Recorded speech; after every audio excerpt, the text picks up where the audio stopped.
નમસ્તે વિદ્યાર્થી મિત્રો, આજે આપણે ધોરણ 10 વિષય વિજ્ઞાન એનું પ્રકરણ 8 સજીવો કેવી રીતે પ્રજનન કરે છે એનો ભાગ 1 જોવો છે. આ પ્રકરણ બોર્ડની બ્લ્યુપ્રિન્ટ પ્રમાણે કુલ 6 માર્કનું પૂછાય છે, જેમાં વિભાગ એ એટલે કે 1 માર્કનો એક પ્રશ્ન, વિભાગ બી એટલે કે 2 માર્કનો એક પ્રશ્ન અને વિભાગ સી એટલે કે 3 માર્કનો એક પ્રશ્ન, એમ 1 માર્ક, 2 માર્ક અને 3 માર્ક, ત્રણેય વિભાગોમાં એક એક પ્રશ્ન પૂછાય છે. આ અગાઉના કોઈ પ્રકરણ કે એનો કોઈ ભાગ જોવાનો રહી ગયો હોય તો આ વિડીયોના ડિસ્ક્રિપ્શનમાં તે બધા જ વિડીયોની લિંક આપેલી છે, તમે જોઈ શકશો. આ પાઠની શરૂઆત કરીએ પહેલાં આ પાઠને અનુરૂપ કેટલીક બાબતો જે આપણે અગાઉના પ્રકરણોમાં અથવા તો અગાઉના ધોરણોમાં શીખીને આવ્યા છીએ એને જરા યાદ કરીએ. સૌથી પહેલી બાબત કે આંબાના જે બીજ હોય તો એમાંથી આંબો જ વિકસે છે, પછી લીંબોળી હોય તેમાંથી લીમડો જ બને છે, કૂતરાનું બચ્ચું છે એ કૂતરું જ હોય છે, બરાબર. એટલે એક જ જાતિ છે એ એના જેવા બીજા જાતિ એની જેવા જ બીજા સજીવોને જન્મ આપે છે. એટલે પોતાના જેવો સજીવને ઉત્પન્ન કરવું એટલે પ્રજનન. પ્રજનનની ક્રિયા એટલે શું એ આપણે 8મા ધોરણમાં ભણ્યા છીએ કે પ્રજનન એટલે પોતાના જેવો બીજો સજીવ ઉત્પન્ન કરવો. એક કોષી સજીવ હોય કે બહુકોષી સજીવ, દરેક સજીવને પોતાની જાતિનું અસ્તિત્વ ટકાવી રાખવા માટે પ્રજનન કરે છે. કોઈ પણ સજીવ હોય, એ વનસ્પતિ હોય કે પ્રાણી હોય, એક કોષી સજીવ હોય કે બહુકોષી સજીવ હોય, એ દરેક સજીવને પોતાની જાતિનું અસ્તિત્વ, જેમ કે આપણે મનુષ્ય છીએ તો મનુષ્ય જાતિનું અસ્તિત્વ ટકાવી રાખવા માટે આપણે પ્રજનન કરીએ છીએ. એવી રીતે ગાય એક જાતિ છે તો ગાય એ જાતિનું અસ્તિત્વ ટકાવી રાખવા માટે પ્રજનન કરે છે. આંબો એ વનસ્પતિની એક જાત છે તો આંબો એ પોતાની જાતિનું અસ્તિત્વ ટકાવી રાખવા માટે પ્રજનન કરે છે. સજીવો માટે જેવી રીતે શ્વસન, પાચન, ઉત્સર્જન જેવી ક્રિયાઓ આવશ્યક છે તેમ પ્રજનનની ક્રિયાઓ પણ આવશ્યક છે.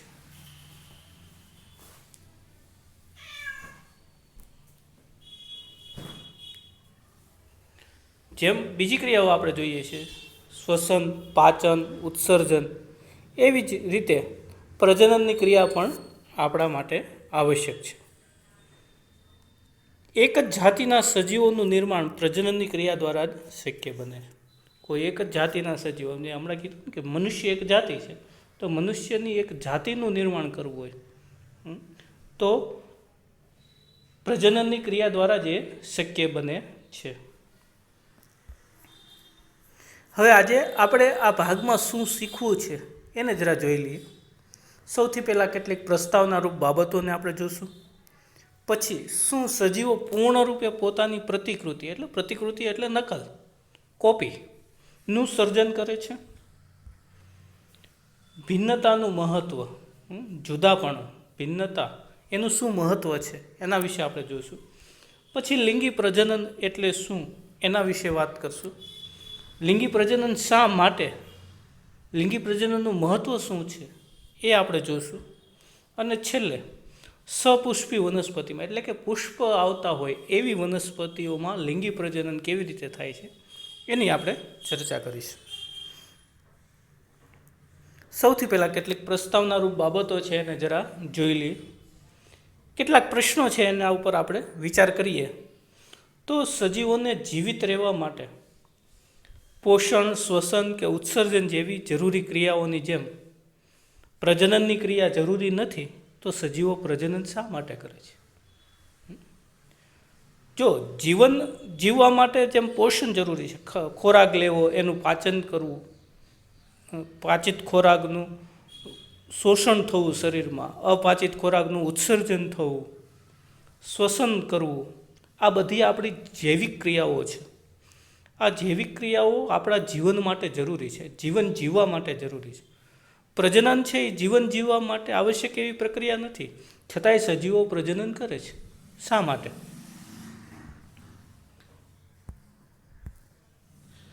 સજીવને સંતતિનું નિર્માણ કરવા માટે વધુ ઉર્જાનો વ્યય કરવો પડે. જો સજીવ પોતાના જેવો બીજો સજીવ ઉત્પન્ન કરે એને સંતતિ કહેવાય. તો એ જે સંતતિ છે એ ઉત્પન્ન કરવામાં ખૂબ બધી ઉર્જાનો વ્યય થાય છે. તો પછી ઉર્જાનો વ્યય કરવા માટે થઈને પ્રજનનની ક્રિયા શા માટે કરે કોઈ સજીવ આટલી બધી ઉર્જાનો વ્યય થતો હોય તો એ ઉર્જાનો વ્યય શા માટે કરે?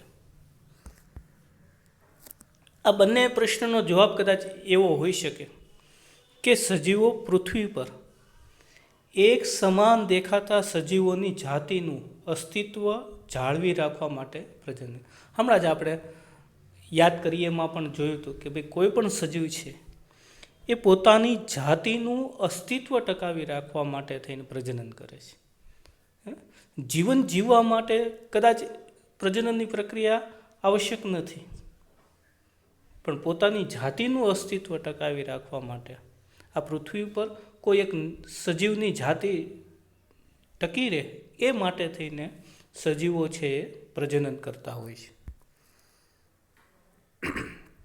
હવે આપણે જોવું છે કે શું સજીવો પૂર્ણ રૂપે પોતાની પ્રતિકૃતિનું સર્જન કરે છે? જ્યારે એક સજીવમાંથી બીજો સજીવ ઉત્પન્ન થાય છે ત્યારે બિલકુલ એની જેવી જ નકલ ઉત્પન્ન કરે છે. તમે જુઓ અહીંયા બે ચિત્રો છે. બે ચિત્રોમાં એકમાં ગાયના જુદા જુદા ફોટોગ્રાફ્સ આપેલા છે ને એકમાં કૂતરાના જુદા જુદા ફોટોગ્રાફ્સ છે.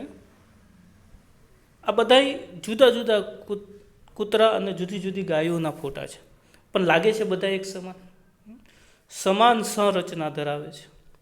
આકાર સમાન છે, મોટાભાગનો કદ મોટા ભાગનાનું સમાન છે. હવે જો કૂતરા તરીકે એક જ જાતિના સજીવ હોય તો એની રચના જો આવી સમાન હોય, એનો આકાર કદ એ બધું જ જો સમાન હોય તો એની બ્લુપ્રિન્ટ પણ સમાન હોવી જોઈએ. બ્લુપ્રિન્ટ એટલે નકશો. આપણે એક સરખા આપણા ઘરમાં નાના મોટા 5 ભાઈઓ હોઈએ તો એ 5 ભાઈઓને પપ્પા એક સમાન મકાન બનાવવો હોય તો બધાનો નકશો કેવો હોવો જોઈએ? એક સરખો નકશો હોવો જોઈએ. તો અહીંયા સજીવોનું એક જ જાતિના સજીવોનું નિર્માણ થાય તો એની બ્લુપ્રિન્ટ પણ કેવી હોવી જોઈએ? એક સમાન પણ હોવી જોઈએ. એનો નકશો હોય તે જેમાંથી એ સજીવ ઉત્પન્ન થાય છે એ નકશો પણ કેવો હોવો જોઈએ? સમાન હોવો જોઈએ.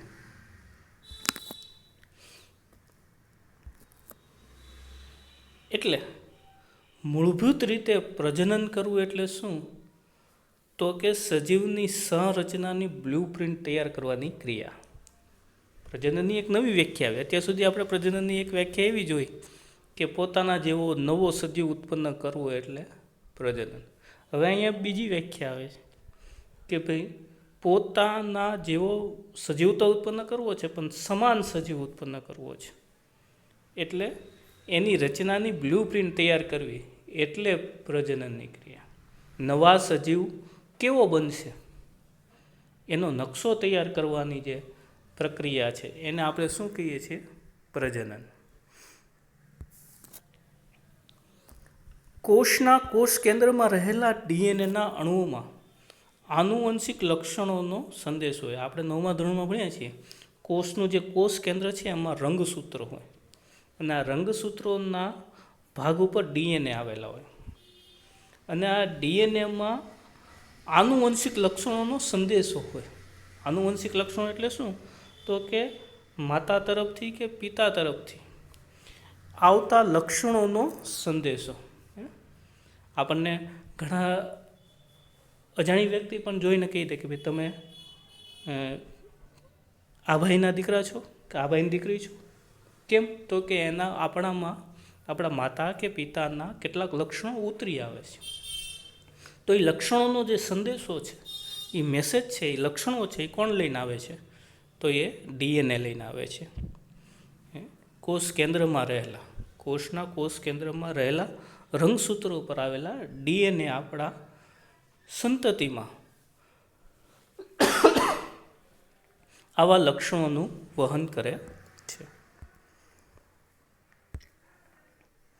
આ સંદેશ અલગ હોવાથી સ્થિતિમાં નિર્માણ પામતો પ્રોટીન પણ ભિન્ન હોય. જો સંદેશ છે ને એ અલગ હોય એટલે એમાંથી જે નિર્માણ પામે એ પ્રોટીન સ્વરૂપે હોય. કારણ કે આ કાંઈ આપણે અત્યારે જેમ વોટ્સઅપમાં સંદેશો મોકલીએ છીએ એવો તો નથી, કે પહેલાં ટપાલીમાં ટપાલી લખતા હતા એવો સંદેશો નથી. આ તો એક સજીવમાંથી બીજા સજીવમાં જતો સંદેશો છે એટલે એ પ્રોટીન સ્વરૂપે જાય. તો સંદેશો છે એ ભિન્ન હોય એટલે પ્રોટીન ભિન્ન બને, અને ભિન્ન પ્રોટીન છે એ ભિન્ન શારીરિક સંરચના તરફ દોરી જાય. નવું પ્રોટીન બને એટલે એમાંથી બનતો સજીવ પણ કેવો હોય, નવી સંરચના ધરાવતો, નવી આકૃતિ ધરાવતો સજીવ હોય. આમ પ્રજનનની મૂળભૂત ઘટના ડીએનએની પ્રતિકૃતિ બનાવવાની છે. જો હવે પ્રજનનની બીજી એક નવી વ્યાખ્યા આવે છે કે ભાઈ પ્રજનન એટલે શું. જો સૌથી પહેલાં આપણે એવું જોયું કે પ્રજનન એટલે પોતાના જેવો નવો સજીવ ઉત્પન્ન કરવો. પછી આપણે એવું કર્યું કે ભાઈ પ્રજનન એટલે શું, તો કે નવા સજીવની બ્લુપ્રિન્ટ તૈયાર કરવી. હવે એમ કહે છે કે ભાઈ ડીએનએની પ્રતિકૃતિ બનાવી. જે ડીએનએ છે જેમાં બ્લુપ્રિન્ટ છે એની નકલ કરવી એ પ્રજનનની ક્રિયા છે. ડીએનએની પ્રતિકૃતિ બનાવવા માટે કોષો વિવિધ રાસાયણિક પ્રક્રિયાઓનો ઉપયોગ કરે.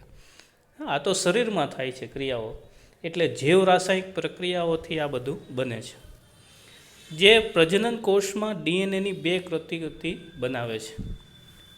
એ શું કરે છે આ રાસાયણિક પ્રક્રિયાઓ, તો કે જે પ્રજનન કોષ છે આપણા સજીવોના, એ સજીવોના પ્રજનન કોષમાં ડીએનએની બે પ્રતિકૃતિ એટલે બે કોપી બનાવે છે. અને તેઓનું એકબીજાથી અલગ હોવું જરૂરી છે. બંને કોપી પાછી કોપી કરે છે પણ બંને કોપી પાછી 100% સમાન નથી, બંને અલગ અલગ છે. એક ડીએનએની કોપી છે એ મૂળ કોષમાં જ રાખે, એટલે જ્યાંથી આ ડીએનએ આવ્યું છે એમાં રાખી મૂકે. અને બીજી જે નકલ છે, બીજી જે કોપી છે એને કોષની બહાર કાઢી નાખવાથી કામ ચાલતું નથી. કારણ કે બીજી પ્રતિકૃતિ પાસે જૈવિક ક્રિયાઓના રક્ષણ માટેની કોષીય સંરચના હોતી નથી. આજે આપણે કોપી બહાર કાઢી લઈએ છીએ, એકને રાખી મૂકીએ કોષમાં, અને બીજી જે કોપી આપણે બહાર કાઢી લઈએ છીએ ડીએનએને, એની પાસે કોષીય રચનાની, એટલે એમાંથી જુદા જુદા કોષો બને, કોષોનો સમૂહ પેશી બને, પેશીઓનો સમૂહ અંગો બને, એની જે રચનાની જે ક્ષમતા છે એનામાં હોતી નથી.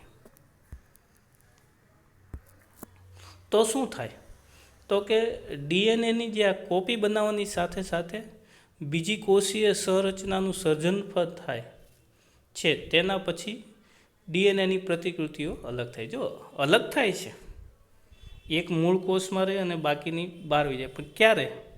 જ્યારે કોષીય સંરચના છે એ ચાલુ થઈ જાય ત્યારે, કોષીય સંરચનાનું સર્જન શરૂ થઈ જાય પછી ડીએનએની પ્રતિકૃતિ અલગ થઈ જાય છે. અને પરિણામ રૂપે એક કોષ છે વિભાજિત થઈ અને બે કોષ બનાવે છે. જો અત્યારે ડીએનએ બે ભાગમાં વહેંચાયેલું છે, પછી ધીમે ધીમે બે ભાગમાં વહેંચાઈ જશે. જો ડીએનએ છે એ બે ભાગમાં પછી વહેંચાય છે, પ્રતિકૃતિ બને છે, પણ પછી ક્યારે બને છે? જ્યારે બંને ડીએનએ છે એ ભેગા થઈ અને કોષીય સંરચનાની વ્યવસ્થા છે એની વ્યવસ્થા છે એ ચાલુ થઈ જાય, પછી બંને ડીએનએ છે એ અલગ થઈ જાય. અને બંને ડીએનએ અલગ થઈ જાય પછી શું થાય છે, તો કે એક કોષ વિભાજિત થઈ અને બે કોષો બનાવે છે. એક કોષ છે એ વિભાજિત થઈ અને બે કોષો બનાવે છે. ફરી એક વાત આપણે જોઈ લેજો, ડીએનએ જે છે એ કેવી રીતે અલગ થાય છે. બંને ડીએનએની રચના પછી ધીમે ધીમે અલગ થઈ જાય છે. પહેલાં એક ડીએનએમાંથી બે ડીએનએ બને છે, બે નકલો બને છે. બંનેમાં જ્યારે ક્ષમતા આવી જાય કોષીય સંરચનાની ત્યારે એ અલગ થઈ જાય. જો હવે બંને ડીએનએ સંપૂર્ણ થઈ જાય છે.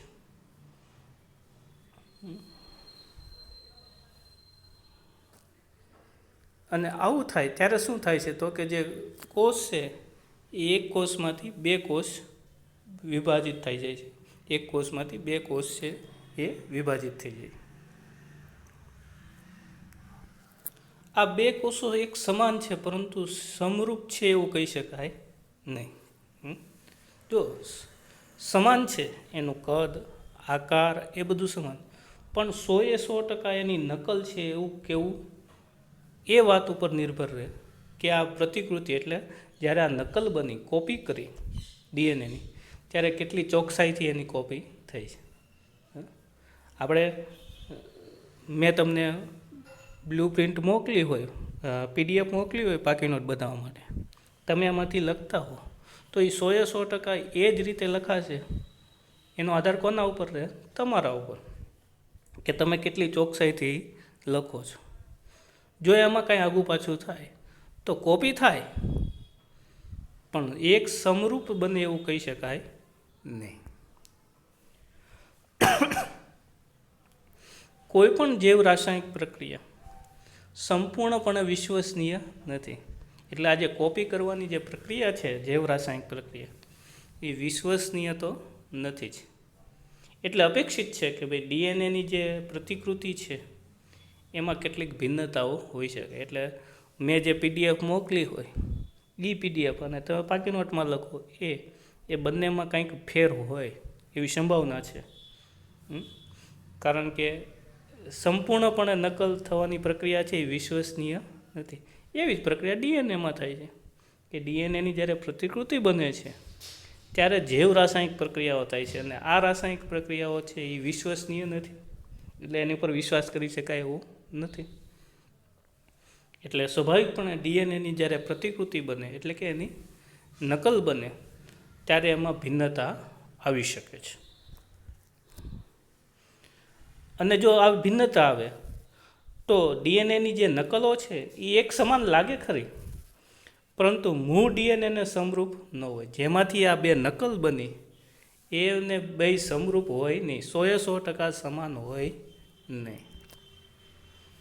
હોઈ શકે કે કેટલીક ભિન્નતાઓ એટલી ઝડપી અને તીવ્ર હોય, કેટલીક ભિન્નતાઓ એટલી બધી ઝડપી અને તીવ્ર હોય કે ડીએનએની પ્રતિકૃતિ પોતાની કોષીય સંગઠનને અનુકૂળ થઈ શકે નહીં. જે કોષીય સંગઠન બનાવવાની જે રચના છે, ડીએનએની ક્ષમતા છે, એ જે ગુમાવી બેસે અને સંતતિ કે બાળકોષ છે એ મૃત્યુ પામે અથવા તો નાશ પામે. છેલ્લી ઘડીએ આપણે પાકી નોટ બનાવવા બેઠા હોઈએ એટલે પછી જે સાહેબે આપ્યું હોય એમાં એટલો બધો તીવ્ર ફેરફાર થાય, ઝડપી ફેરફાર થાય કે જે મૂળ હોય એના કરતાં કંઈક જુદું જ બને, મૂળનું અસ્તિત્વ જ ન રહે. એવું જ અહીંયા ડીએનએમાં થાય કે ડીએનએ છે એમાં એટલા બધા ઝડપી ફેરફારો થાય, તીવ્ર ફેરફારો થાય કે આવા કોષીય જે સંગઠનની રચના છે એને અનુકૂળ થઈ શકે નહીં. અને ડીએનએ જે છે એની આ અનુકૂળ નહીં થવાને કારણે જે સંતતિ છે કે બાળકોષ છે એ મૃત્યુ પામે. હવે ભિન્નતાનું મહત્ત્વ, જો ભિન્નતા જરૂરી છે, ન આવે એવું નહીં, ભિન્નતા જરૂરી છે, થોડો ઘણો ફેરફાર આવે એ જરૂરી છે. શા માટે જરૂરી છે એ આપણે જોઈએ. પ્રજનન દરમિયાન ડીએનએની પ્રતિકૃતિનું સાતત્ય સજીવની શારીરિક સંરચના તેમજ બંધારણ જાળવી રાખવા માટે મહત્વ.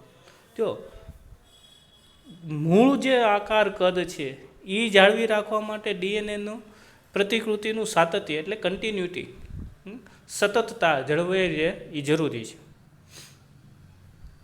અને એને કારણે જ એ કોઈ વસવાટને અનુકૂલન બને. કોઈ પણ સજીવ હોય એ કોઈ પણ વસવાટ, એ જળચર હોય તો પાણીમાં રહેતો સજીવ હોય, દરવાસી હોય તો દરમાં રહેતો પ્રાણી હોય કે સજીવ હોય, મરુ નિવાસી વનસ્પતિ હોય એટલે કે રણમાં રહેતી વનસ્પતિ હોય, એ જે તે વસવાટને અનુકૂળ ત્યારે જ થઈ શકે જ્યારે એક સમાન ડીએનએની પ્રતિકૃતિ બનતી હોય. આમ કોઈ જાતિના વસ્તીના સ્થાયિત્વની સંબંધ પ્રજનન ક્રિયા સાથે. જો પ્રજનન ક્રિયા દરમિયાન આવી ડીએનએની પ્રતિકૃતિમાં શારીરિક સંરચના અને બંધારણ જળવાઈ રહેતું હોય દરેક વખતે, તો જે તે જાતિનું અસ્તિત્વ છે એ એના વસવાટને અનુકૂળ થઈ શકે. કેટલીક એવી ઘટનાઓ છે જે આપણને અચાનક આપણા વસવાટ ઉપર અસર કરે છે, જેમ કે ઉલ્કાપાત, અવકાશમાંથી ક્યારેક મોટી ઉલ્કાઓ પડી આવે, ચક્રાવાત, મોટા વાવાઝોડા, અને ભારે વરસાદ અથવા અતિશય ગરમી પડવી. આ બધા એવા ફેરફારો છે પર્યાવરણમાં આવતા કે જેને કારણે વસવાટમાં, એટલે જે આપણા નિવાસ સ્થાનો છે એમાં ઝડપી પરિવર્તન આવે. અને આ ઝડપી પરિવર્તન આવે એને કારણે વસ્તીનો સંપૂર્ણ વિનાશ થઈ જવાની સંભાવના રહે. બરાબર? જ્યારે કોઈ મોટી ઉલ્કા પડે તો એક સાથે જ્યાં પડે ત્યાં એક સાથે બધી સજીવોનો વિનાશ થઈ જાય. ચક્રવાત આવે મોટું, કે ભારે વરસાદ કે અતિશય ગરમી પડે, તો એને કારણે જે તે પ્રદેશ વિસ્તારના જે સજીવો છે એ એક સાથે વિનાશ પામે. બરાબર? એટલો બધો તીવ્ર ફેરફાર આવે પર્યાવરણમાં કે સજીવો છે એ નાશ પામે. તેમ છતાંય એ વખતે જ્યાં રહેતા જ્યાં કંઈ આવો ઘટના બને,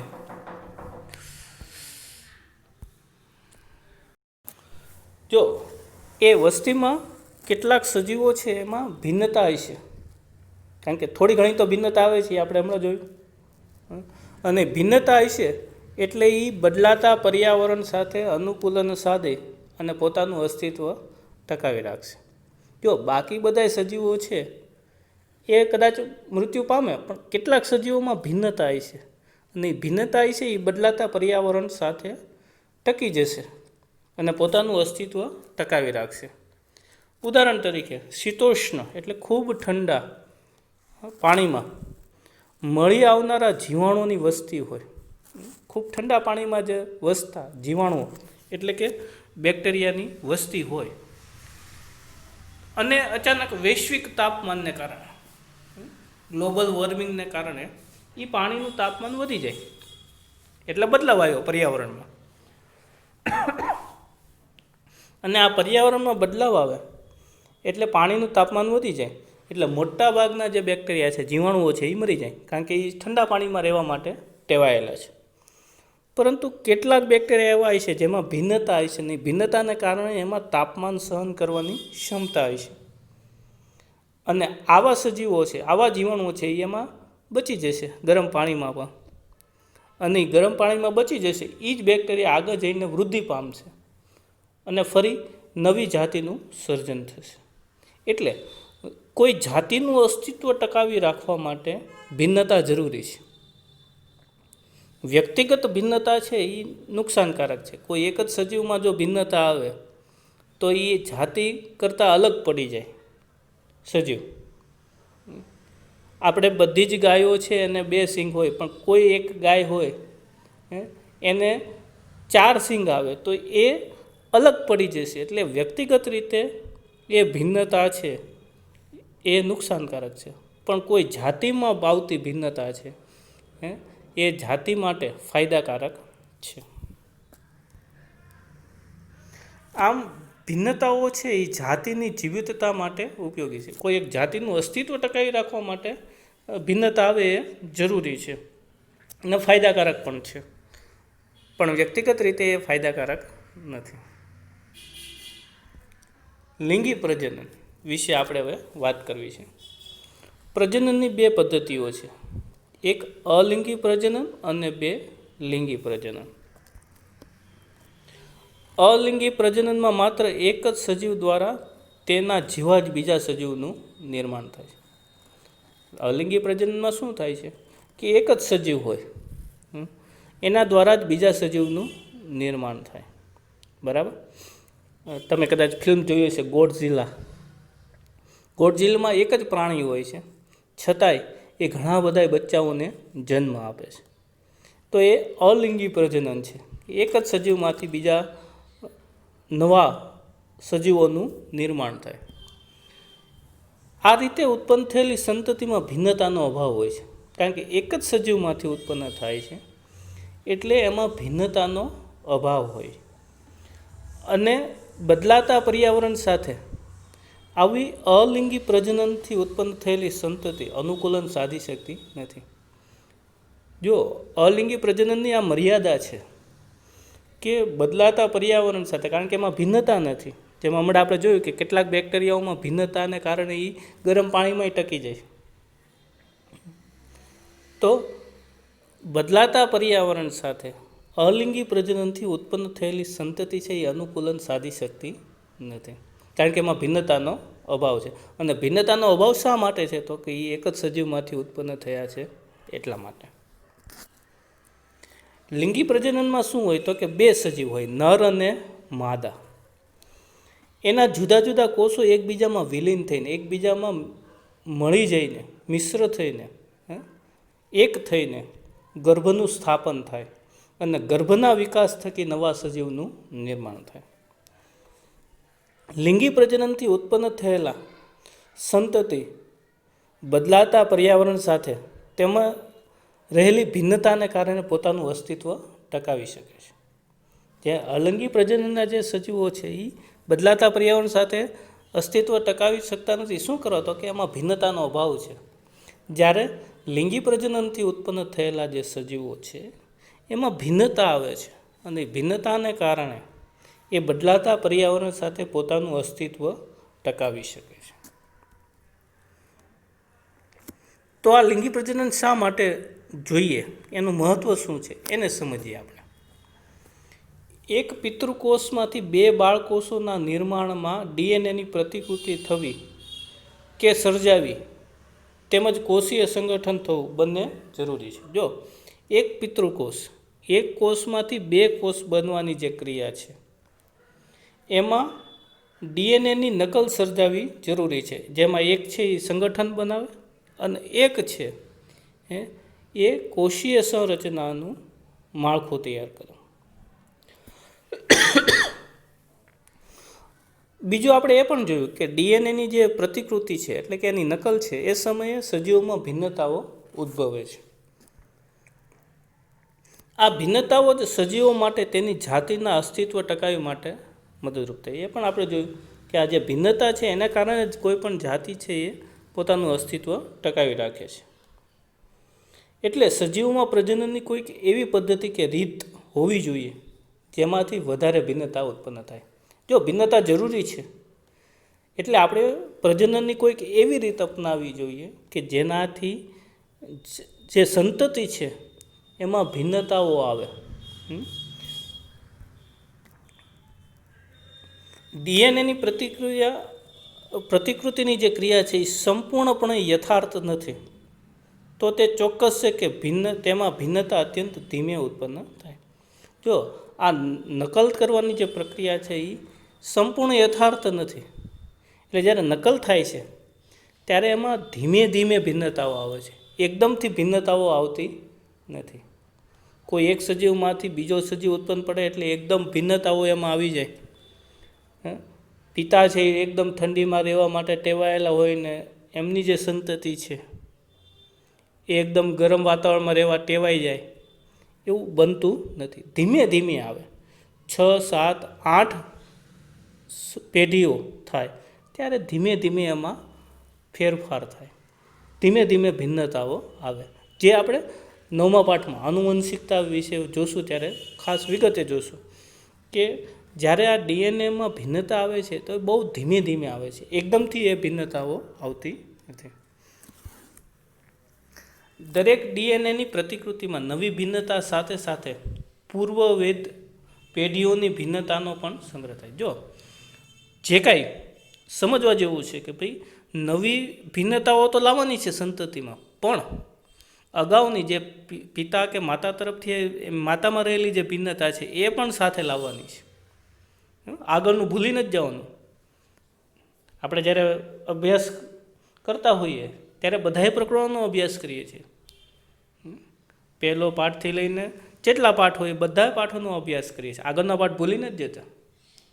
એવી જ રીતે જ્યારે એક સંતતિમાંથી બીજી પેઢીમાં ભિન્નતા આવે, એક સજીવમાંથી બીજા સજીવમાં જ્યારે ભિન્નતા આવે છે ત્યારે પહેલા સજીવના ભિન્નતા પણ એમાં સાથે આવે છે.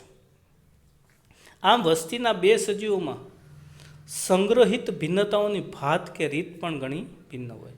એટલે આ બે સજીવો થયા, એક મૂળ સજીવ અને બીજું એની સંતતિ.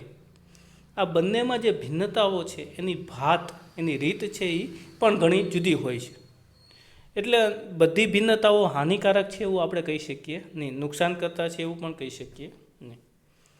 બે અથવા વધારે એકલ સજીવોની ભિન્નતાઓ, બે એકલ સજીવો હોય કે એનાથી વધુ એકલ સજીવો હોય, એની જે ભિન્નતાઓનું સંયોજન છે એનાથી એક નવી જ પ્રકારની ભિન્નતાનું સંયોજન બને છે. ન સમજાય એવું બાબત લાગે તમને, પણ સહેલું છે કે તમે કોઈ એક વિદ્યાર્થીમાંથી, તમારા મિત્રમાંથી કોઈ એક પાઠની નકલ કરી,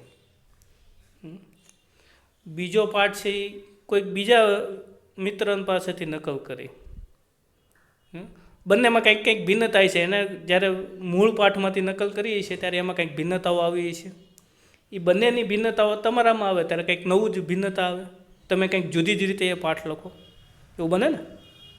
એ જ બાબત અહીંયા સમજાવે છે કે બે અથવા વધારે એકલ સજીવોની ભિન્નતાના સંયોજનથી એક નવી જ ભિન્નતાનો જન્મ થાય છે. કારણ કે આમાં બે ભિન્ન સજીવો ભાગ લે છે. લિંગી પ્રજનનમાં બે ભિન્ન સજીવો ભાગ લે છે, એક નર અને એક માદા. આમ લિંગી પ્રજનનમાં બે ભિન્ન સજીવોમાંથી મેળવેલ ડીએનએનું સંયોજન થાય છે. એક માદા તરફથી ડીએનએ આવે અને એક પિતા તરફથી આવે. પરંતુ એમ કરવામાં પાછી એક નવી મુશ્કેલી આવે છે, નવો પ્રશ્ન આવે સામે. શું? તો કે એક માતા તરફથી ડીએનએ આવ્યું અને એક પિતા તરફથી આવ્યું, એટલે બે ડીએનએ થઈ ગયા. વાસ્તવિક રીતે એક જ ડીએનએ હોવું જોઈએ. અને જે સંતતિ છે એની પાસે પિતૃ પેઢી કરતાં બમણા ડીએનએ થઈ જાય. આવો પ્રશ્ન થાય. ભિન્નતા આવે, નવી જ ભિન્નતા આવે, પણ એમ કરવા જતાં માતા તરફથી અને પિતા તરફથી બંને તરફથી એક એક ડીએનએ આવે એટલે બે ડીએનએ થઈ જાય. તો એની પ્રતિકૃતિ કેટલી થાય? 4 થાય. તો નવો પ્રશ્ન ઊભો ને આપણી સામે, તો એનો ઉકેલ કેવી રીતે લાવો? જો આવું થાય તો ડીએનએ દ્વારા કોષ જે સંગઠન છે એના ઉપર નિયંત્રણ ન રહે. કારણ કે જે આપણી શરીર રચના છે સજીવોની એ સંપૂર્ણપણે વિકસે નહીં. અને જેમ અગાઉ આપણે જોયું કે કોષીય સંગઠન ઉપર ડીએનએનું નિયંત્રણ ન રહે તો બાળકોષ છે એ મૃત્યુ પામે. એટલે આ સમસ્યાનો ઉકેલ સજીવોએ કેવી રીતે મેળવ્યો? તો કે એને જે વાનસ્પતિક કે દૈહિક કોષોની તુલનામાં રંગસૂત્રોની સંખ્યા અડધી થઈ જાય છે. જે વાનસ્પતિક કે દેહક કોષોની તુલના છે એમાં જે આ લિંગી રંગસૂત્રો છે એની સંખ્યા અડધી કરી નાખી. જો આપણા પાચનતંત્રના જે કોષો છે એમાં જે રંગસૂત્રો છે એના કરતાં આપણા પ્રજનન કોષોમાં રંગસૂત્રોની સંખ્યા અડધી થઈ જાય. રંગસૂત્રોની સંખ્યા અડધી થઈ જાય એટલે ડીએનએની સંખ્યા અડધી થઈ જાય. અને ડીએનએની સંખ્યા અડધી થઈ જાય એટલે શું થાય? તો કે અડધું ડીએનએ માતા તરફથી, અડધું ડીએનએ પિતા તરફથી. એટલે સંતતિમાં કેટલા ડીએનએ થઈ જાય? માત્ર એક જ. કેટલો સરસ ઉકેલ છે. જો બંને તરફથી એક એક આવે તો બે ડીએનએ થઈ જાય અને એની પ્રતિકૃતિ 4 થાય તો એ બાળકોષ નાશ પામે. એટલે શું થાય છે? તો કે જ્યારે આ પ્રજનન કોષોમાંથી ડીએનએ આવે છે ત્યારે એની સંખ્યા અડધી થઈ જાય છે. દૈહિક રંગસૂત્રો છે, દૈહિક કોષોના જે રંગસૂત્રો છે એની કરતાં લિંગી જે કોષો છે, પ્રજનન કોષો છે એમાં રંગસૂત્રોની સંખ્યા કેટલી થઈ જાય છે? અડધી થઈ જાય છે. કોષ વિભાજનની અર્ધીકરણ નામની ક્રિયા જે 9મા ધોરણમાં તમે ભણ્યા છો એના વડે આ શક્ય બને છે. બે ભિન્ન સજીવોનું યુગ્મન જ કોષ કે ફલિતાંડ બનાવે છે જે સંતતિમાં રંગસૂત્રોની સંખ્યા અને ડીએનએની સંખ્યા પુનઃસ્થાપિત કરે. જો પહેલાં કોષ વિભાજનમાં અર્ધીકરણ કેવી રીતે થાય છે એ જરા જોઈ લેજો.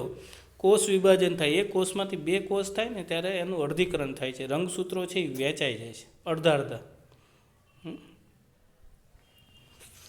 પછી શું થાય? તો કે બંને જોડાય છે.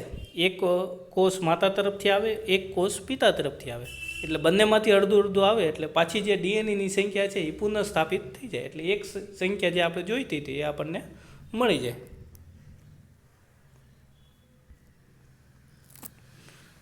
યુગ્મનજ એટલે બે કોષોની જોડી, બે કોષો જોડાઈને એક કોષ બને એને યુગ્મનજ કહેવાય. જો યુગ્મનજની વૃદ્ધિ, વિકાસ અને અત્યંત વિશિષ્ટ પેશી અને અંગોયુક્ત નવા સજીવોમાં થવાનું હોય તો ઉર્જાનો સંગ્રહ પણ પૂરતા પ્રમાણમાં જોવાય. જો આ યુગ્મનજ બને છે, એક માતા તરફથી આવેલો કોષ અને એક પિતા તરફથી આવેલો કોષ, એ બંને જોડાઈને એક કોષ બને છે અને એની જ વૃદ્ધિ પામી નવો સજીવ બનવાનો હોય તો એમાં ઉર્જાનો સંગ્રહ પણ જોઈએ, કારણ કે ઉર્જા વગર તો કોઈ કાર્ય શક્ય નથી. આ જગતમાં કોઈ પણ કાર્ય ઉર્જા વિના શક્ય નથી. તો આ ઉર્જાનો સંગ્રહ કેવી રીતે કરવો? તો કે જે સરળ સંરચનાવાળા સજીવો છે એના બે પ્રજનન કોષો એટલે કે નર પ્રજનન કોષ અને માદા પ્રજનન કોષનું કદ લગભગ સમાન હોય છે. પરંતુ જટિલ સંરચનાવાળા એટલે કે મનુષ્ય છે, ગાય છે, કૂતરો છે, એવા જટિલ સંરચનાવાળા જે સજીવો છે એમાં બે પ્રજનન કોષોનું કદ સમાન હોતું નથી. શું કરવા સમાન ન થતું એ જોઈએ કે એક પ્રજનન કોષ તુલનાત્મક રીતે મોટો હોય, એક પ્રજનન કોષ એ બીજા પ્રજનન કોષ કરતાં મોટો હોય, જેમાં ખોરાકનો સંગ્રહ પૂરતા પ્રમાણમાં થઈ જાય. ખોરાકનો સંગ્રહ શું કરવાનો છે? તો કે એમાંથી ઉર્જા મળે. ઉર્જા શા માટે જોઈએ છે? તો કે એમાંથી વૃદ્ધિ પામી નવા સજીવનું નિર્માણ થવાનું છે. જ્યારે બીજો પ્રજનન કોષ એ પહેલા કોષની તુલનામાં નાનો હોય અને પ્રચલનશીલ હોય. પ્રચલનશીલ એટલે હલનચલન કરી શકે તેવો હોય. જે પ્રચલનશીલ કોષ છે એને નરજન્યુ કોષ એટલે તે નર પ્રજનન કોષ કહે છે. અને જે ખોરાકનો સંગ્રહ કરે છે, ઉર્જાનો જેમાં સંગ્રહ થાય છે, એવો જે કોષ છે એને માદાજન્યુ કોષ અથવા તો માદા પ્રજનન કોષ કહે છે. હવે આપણે જોવું છે સપુષ્પી વનસ્પતિઓમાં લિંગી પ્રજનન. 9મા ધોરણમાં તમે વનસ્પતિઓનું વર્ગીકરણ ભણ્યા. એમાં બે પ્રકારની વનસ્પતિ ભણ્યા છો, આવૃત બીજધારી અને અનાવૃત બીજધારી. જેના બીજ ખુલ્લા હોય એવી વનસ્પતિઓ અને જેના બીજ ઢંકાયેલા હોય એવી વનસ્પતિ. આપણે એમાં આવૃત બીજધારી વનસ્પતિઓની વાત કરવી છે. તેનું જે પ્રજનન અંગ છે એ પુષ્પ છે. આપણને ખબર છે પુષ્પ અને ફળ નામનો એક પાઠ આપણે ભણ્યા છીએ અગાઉના ધોરણમાં, અને ત્યાં એવું ભણ્યા છે કે પુષ્પ છે એ વનસ્પતિનું પ્રજનન અંગ છે. એમાં કેટલાક ભાગો હોય છે, જેમ કે વજ્રપત્ર છે, દલપત્ર છે, પુંકેસર છે અને સ્ત્રીકેસર છે. આવું એક પુષ્પના જુદા જુદા ભાગો હોય. સ્ત્રીકેસર અને પુંકેસર એ પુષ્પના પ્રજનન ભાગો છે, પ્રજનન અંગો છે. પુષ્પ પોતે પ્રજનન અંગ છે આખું વનસ્પતિનું, પણ એમાંય પાછા બે અલગ અલગ ભાગ છે. એક નર પ્રજનન અંગ છે અને એક માદા પ્રજનન અંગ છે. એટલે સ્ત્રીકેસર છે એ માદા પ્રજનન અંગ છે અને પુંકેસર છે એ નર પ્રજનન અંગ છે. દલપત્રો છે એ રંગીન હોય, જે આપણે પુષ્પની રંગીન પાંખડીઓ જોઈએ છીએ, જુદા જુદા રંગના પુષ્પો હોય એ રંગીન હોય છે અને એ કીટકોને આકર્ષવાનું કામ કરે છે. કીટકોને શા માટે આકર્ષવાનું છે એ હમણાં આપણે પાછળ સમજશું. ને પુષ્પની ફરતે એક લીલા રંગની પાંદડીઓ જેવું હોય, લીલા રંગનું પડ હોય, એને વજ્રપત્ર કહે છે. આ વજ્રપત્ર શું કરે છે? તો કે એ જે પુષ્પ રૂપે જે કળીમાંથી જે પુષ્પ વિકસિત થાય એ કળીનું રક્ષણ કરવાનું કામ કરે છે.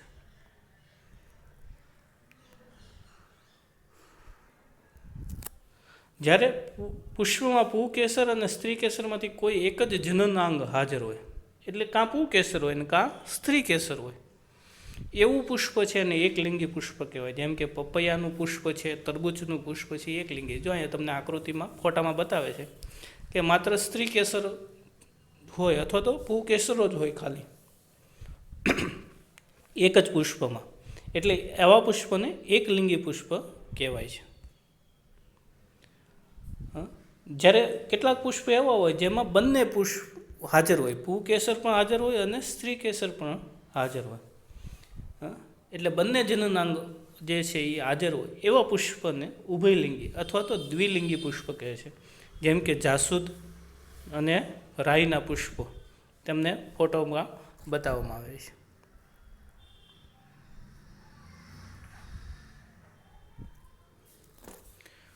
પુંકેસર છે એ નર જનનાંગ છે, એના દ્વારા પરાગરજનું નિર્માણ થાય છે. જો પુંકેસર છે એ નર પ્રજનન અંગ છે અને એના દ્વારા પરાગરજ બને છે, જે સામાન્ય રીતે પીળા રંગની હોય, તમને ચિત્રમાં દેખાડે છે. જ્યારે તમે કોઈ પુષ્પના પુંકેસરને અડો ત્યારે તમારા હાથ ઉપર પીળો પાવડર ચોંટી જાય છે. આ પીળો પાવડર છે એ પુષ્પની પરાગરજ છે. એ પુષ્પની શું છે? પરાગરજ છે.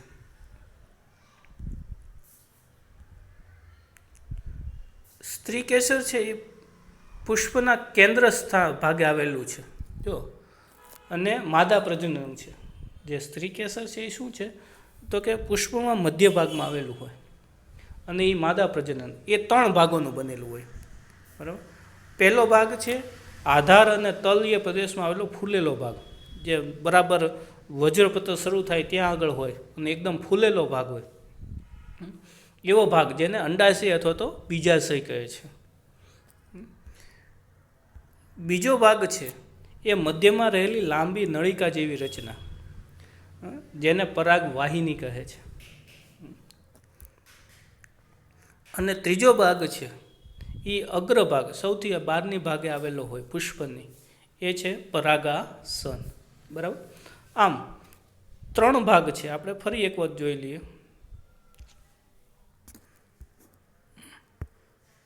એક તો આધાર સાથે જોડાયેલો ફૂલેલો ભાગ અંડાશય, પછી મધ્યમાં નલિકા જેવો ભાગ પરાગવાહિની, અને સૌથી અગ્રભાગે પરાગાસન, બરાબર. આવી રીતે 3 ભાગમાં સ્ત્રી કેસર વહેંચાયેલું હોય. પરાગાસન જે છે એ સામાન્ય રીતે ચીકણું અને સ્નિગ્ધ હોય, એટલે ચીકણું પ્રવાહી જે હોય એને સ્નિગ્ધ, આપણે તૈલી જે પ્રવાહી હોય એને આપણે સ્નિગ્ધ કહીએ છીએ. પછી અંડાશયમાં અંડક કે બીજાંડ હોય, જે અંડાશય આપણે જોયો નીચેનો ફૂલેલો ભાગ, એમાં અંડક કે બીજાંડ હોય, અને આ અંડક કે બીજાંડમાં શું હોય તો કે એક અંડકોષ હોય, એટલે કે માદા પ્રજનન કોષ હોય. પરાગરજ છે જે પુંકેસર દ્વારા ઉત્પન્ન થાય, એના દ્વારા નરજન્યુ અથવા તો પુંજન્યુ એટલે કે નરજનન કોષ ઉત્પન્ન થાય. એ અંડાશયમાં રહેલા અંડકોષ એટલે કે સ્ત્રી કેસરનું જે અંડાશય છે એના અંડકોષ સાથે અથવા તો માદા જનન કોષ સાથે સંયુગ્મન પામે, એટલે એની સાથે જોડાય છે. બરાબર સમજો. પરાગરજમાંથી, પરાગરજ કોણ ઉત્પન્ન કરે છે તો કે પુંકેસર, બરાબર. પુંકેસરમાંથી ઉત્પન્ન થયેલી પરાગરજમાં રહેલા નરજનન કોષો છે એ સ્ત્રી કેસરના અંડાશયમાં રહેલા અંડકોષ સાથે જોડાય છે. જનન કોષોના સંયુગ્મન કે ફલનથી યુગ્મનજ અથવા તો ફલિતાંડનું નિર્માણ થાય છે. એટલે નર પ્રજનન કોષ અને માદા પ્રજનન કોષ જોડાઈ જાય અને એક કોષ જ બને, એને યુગ્મનજ કહેવાય અથવા તો ફલિતાંડ કહેવાય. અને આ જે ફલિતાંડ બને એમાં જ નવા છોડના વિકાસ પામવાની ક્ષમતા હોય. બીજા શબ્દોમાં કહીએ તો એમાંથી જ તે બીજનું નિર્માણ થાય. કોઈ પણ વનસ્પતિ છે એના બીજનું નિર્માણ છે એ આ યુગ્મનજમાંથી જ તે ઉત્પન્ન થાય. પણ આ ક્રિયા થવા માટે શું જરૂરી છે તો કે પરાગરજ જે છે એનું પરાગાસન સુધી સ્થળાંતર થવું જરૂરી છે. કારણ કે આપણે આકૃતિમાં જોયું કે સ્ત્રી કેસર અને પુંકેસર બંને અલગ અલગ છે. તો પુંકેસરમાંથી ઉત્પન્ન થયેલી જે પરાગરજ છે એ પરાગાસન સુધી જાય એ જરૂરી છે, એના સુધી પહોંચવી જરૂરી છે. પુંકેસરમાંથી પરાગરજનું પરાગાસન સુધી સ્થળાંતર થવાની જે ક્રિયા છે એને પરાગનયનની ક્રિયા કહેવાય. પુંકેસરમાંથી જે પરાગરજ ઉત્પન્ન થાય એ પરાગરજ સ્ત્રી કેસરનું જે પરાગાસન છે, ઉપરનો જે ભાગ છે, ટોચનો ભાગ સ્ત્રી કેસરનો, ત્યાં સુધી પહોંચે, ત્યાં સુધી સ્થળાંતર પામે. એ ક્રિયાને શું કહેવાય તો કે પરાગનયન. આ પરાગનયનના પાછા 2 પ્રકાર છે. પહેલું છે સ્વપરાગનયન. સ્વપરાગનયન છે એમાં શું થાય તો કે એક જ પુષ્પની પરાગરજ એ જ પુષ્પના સ્ત્રી કેસર ઉપર જાય. એટલે કે એક પુષ્પ હોય, આકૃતિમાં તમને બતાવ્યું છે, એમાં 2 પુંકેસર બતાવ્યા છે અને વચ્ચે સ્ત્રી કેસર બતાવ્યું છે. તો એ જે પુકેસર છે એમાંથી પરાગરજ ઉત્પન્ન થઈ અને સ્ત્રી કેસરના એ જ પુષ્પના સ્ત્રી કેસર ઉપર સ્થળાંતર પામે તો એને સ્વપરાગનયન કહેવાય. જોઈએ આપણે આકૃતિમાં જો બંને પુકેસરમાંથી એક પરાગરજ નીકળે છે અને ક્યાં બેસે છે? એ જ પુષ્પના સ્ત્રી કેસર ઉપર. ફરી એક વખત જોઈ લઈએ. બરાબર, એટલે એક જ પુષ્પની પરાગરજ છે એ જ પુષ્પના સ્ત્રી કેસરના પરાગાસન સુધી સ્થાનાંતર પામે તો એને સ્વપરાગનયન કહે છે. બીજો પ્રકાર છે પરપરાગનયન. બરાબર, એટલે કે એક જ પુષ્પની પરાગરજ છે બીજા પુષ્પના પરાગાસન પર જઈને બેસે અથવા તો ત્યાં સુધી સ્થાનાંતર પામે તો એને પરપરાગનયન કહે છે. હવે તમને એમ થાય કે સાહેબ એ કેવી રીતે જાય? એકને એક પુષ્પમાં તો ચાલો નજીક હોય એટલે સ્થાનાંતર થઈ જાય, પણ એક પુષ્પથી બીજું પુષ્પ તો દૂર હોઈ શકે, તો ત્યાં સુધી કોણ જાય અથવા એને કોણ લઈ જાય? તો એના વાહકો છે. હવા દ્વારા જાય, જળચર વનસ્પતિઓમાં પાણી દ્વારા થાય અને જુદા જુદા પ્રાણીઓ દ્વારા. પુષ્પ ઉપર જે કીટકો બેસે, જો આપણે હવે વાત કરીએ ઓલા દલપત્રોની, દલપત્રો રંગીન હોય, શું કરવા? તો કે એના ઉપર કીટકો આવીને બેસે. કીટકો આવીને બેસે તો શું થાય? તો કે કીટકો જ્યારે બેસે ત્યારે એની સાથે આ પરાગરજ છે એ એક પુષ્પથી બીજા પુષ્પ સુધી પહોંચે કીટકોની મદદથી, એટલે એના વાહક બને. એ માટે દલપત્ર છે એ રંગીન હોય. આપણે આકૃતિમાં જોઈએ પરપરાગનયન કેવી રીતે થાય. જો એક પુષ્પની પરાગરજ છે એ ઉડી અથવા તો કોઈ પ્રાણી દ્વારા બીજા પુષ્પના પરાગાસન પર જઈને બેસે છે. બરાબર, ફરી એક વખત જોઈ લઈએ.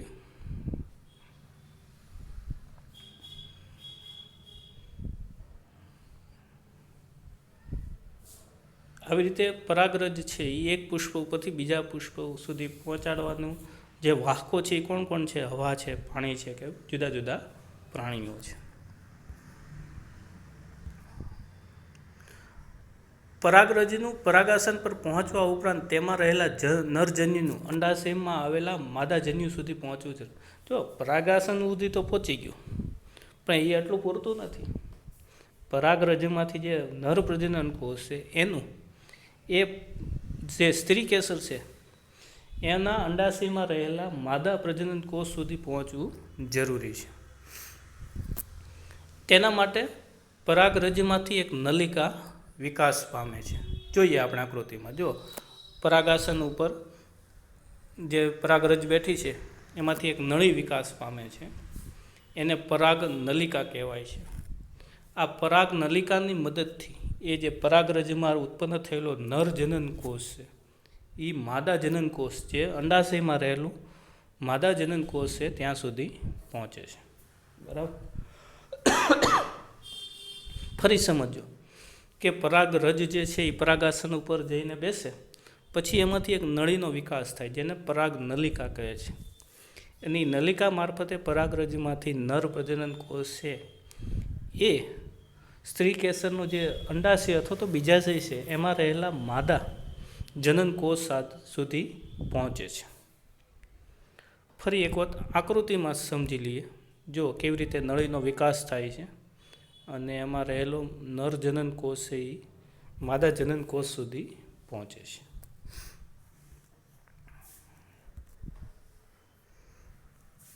ફલન પછી યુગ્મન જ છે એ અનેક વિભાજન. હવે જ્યારે નર જનન કોષ છે એ માદા જનન કોષ સુધી પહોંચી જાય ત્યારે એ બંનેનું જોડાણ થઈ જાય અને યુગ્મન જ બને અથવા તો ફલિતાંડ બને.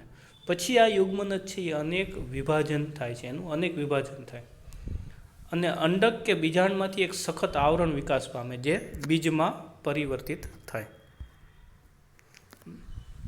જુઓ તમે કેવી રીતે એકમાંથી બે, બેમાંથી ચાર એમ અનેક રીતે વિભાજન પામે. જે અંદર થતી આ પ્રક્રિયા છે એ તમને બહાર બતાવી છે. ફરી એક વાત જોઈ લઈએ આપણે.